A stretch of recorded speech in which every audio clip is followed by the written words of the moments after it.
বইছে নদী, নদী।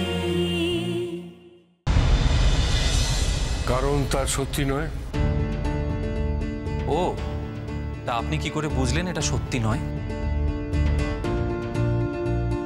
টুয়া আমার ভাইয়ের মেয়ে, সে আমাদের কাছে শেয়ার করেছে সে অনুরাগকে ভালোবাসে। অনুরাগ আপনাদের কাছে শেয়ার কখনো করেনি যে সে টুয়াকে ভালোবাসে, সেই জন্য আপনি ধরে নিচ্ছেন যে অনুরাগের টুয়ার প্রতি কোনো মন ছিল না। তাহলে অনুরাগ টুয়াকে বিয়ে করতে চাইলো কেন?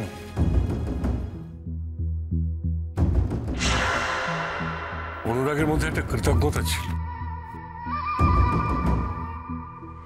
ও ভেবেছিল যেহেতু আমরা ওর জীবনটা বাঁচিয়ে তুলেছি, সেহেতু টুয়ার কথাটাও রাখা উচিত। আমরাও বিয়েটা চেয়েছিলাম, তাই আমাদের কথাটাও রাখা উচিত। আচ্ছা, বেশ বেশ বেশ, ধরে নিচ্ছি, আপনার কথাই ধরে নিচ্ছি আমি। এবার আপনি আমাকে একটা কথা বলুন তো, মেঘলা যখন নিজের পরিচয় লুকিয়ে, মানে ও যে অনুরাগের স্ত্রী সেটা লুকিয়ে আপনাদের বাড়িতে আশ্রয় নিল, আর যখন মেঘলা আলাদাভাবে অনুরাগের সঙ্গে দেখা করতে চাইতো, কথা বলতে চাইতো, তখন আপনি কেন রিয়াক্ট করতেন?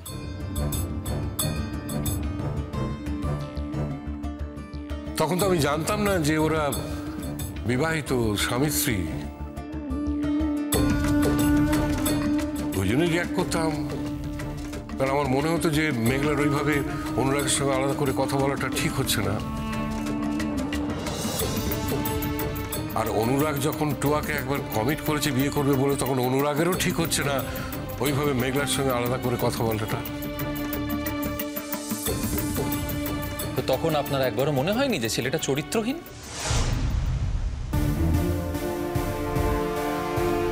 না, আমার মনে হয়েছিল অনুরাগ মেয়েটিকে হেল্প করতে চায়।